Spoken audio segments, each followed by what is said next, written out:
I'm the owner of the Texas Rangers. The Rangers have won it! I'm the owner of the Dallas Stars. It's over! It's over! The Dallas Stars are the 1999 Stanley Cup champions! I also own half of a European soccer team. And a chance and a goal! Tina Crouch! I'm Tom Hicks. This is my story in my own words.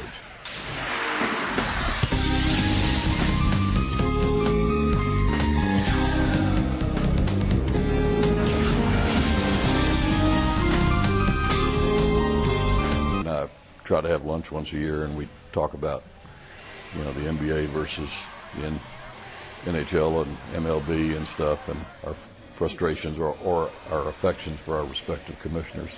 And so we share things too, and Jerry and I do all the time. So, in fact, when I was buying Liverpool, I checked with Jerry on, I was trying to compare Liverpool to some other NFL teams and just trying to understand the comparative economics, and he was kind enough to share information with me that helped me make my decision. And Crouch! What a header that is! We're not going to put a budget on what we're going to do.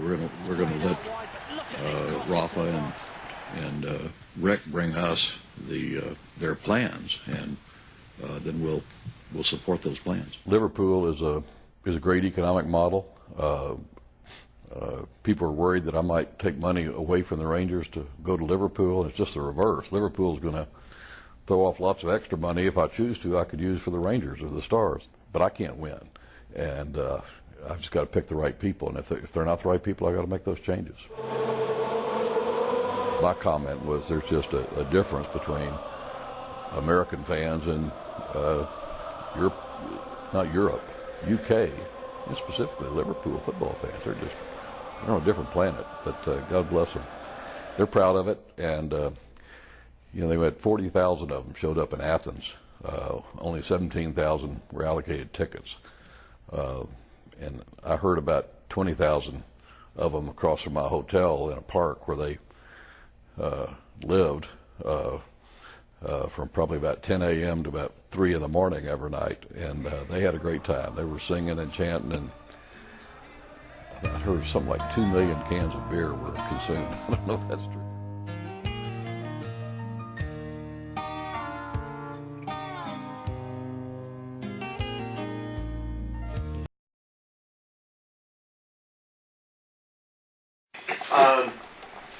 It really, if one is to preserve the grants, and we are extraordinarily appreciative of the community grants, the Northwest Development and so forth, and the EC grants, the shovel needs to be in the ground here in the next, 60 days or so?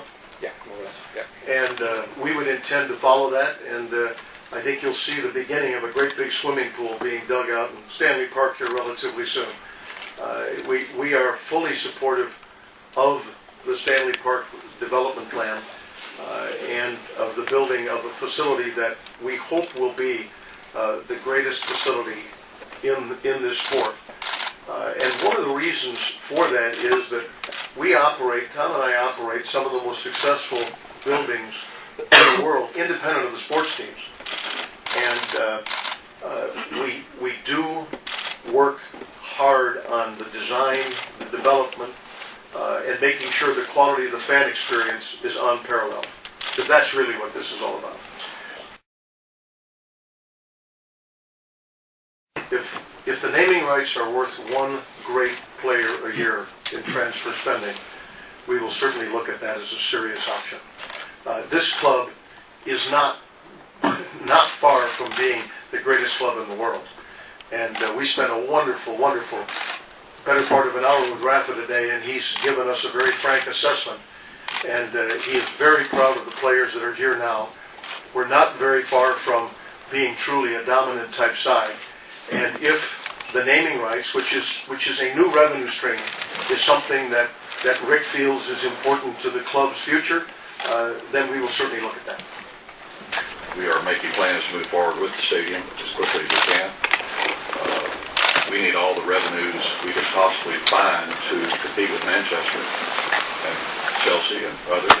So one of the things we'll work with Rick is to find out how to maximize our ability to be competitive.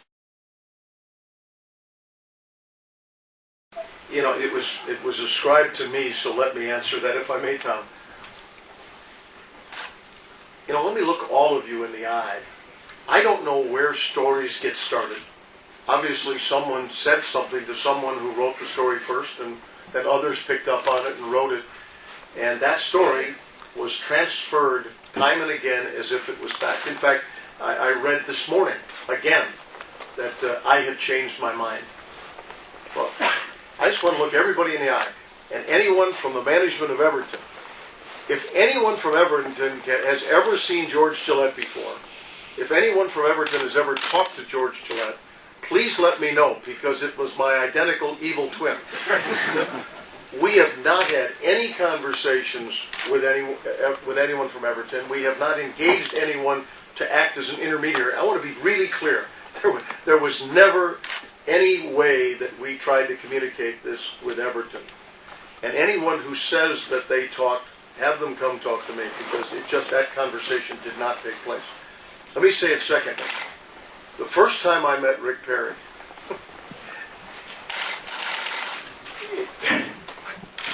I asked the question about Crown Chair. I did.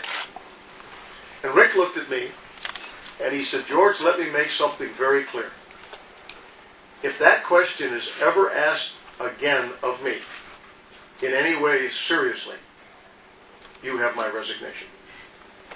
And then someone very close to the club the other day told me that if we ever proposed that idea again, it was the surest way in the world for me to be lynched. And I don't want to be lynched. So there was nothing to the story in the beginning. There is nothing to the story now. It does not make sense based on everything we know, both about the physical aspects and about the rivalry between the two teams. We have huge regard for Everton. It's a wonderful team, and its heritage ties back to the Moores family so closely, and so there's no tension at Tom's or my level relative to Everton. So this is not based on any friction or animosity toward Everton. We have huge regard, and we can't wait to be at the next game when we play, which I think will be next season. Another derby, I believe you call it. So we look forward to that, and we look forward to having some fun on a local rivalry basis. But it's not going to be on a single pitch.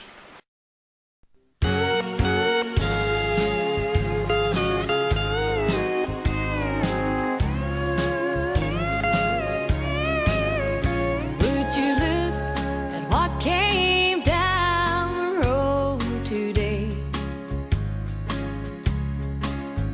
Wanting me to be one more mistake you made.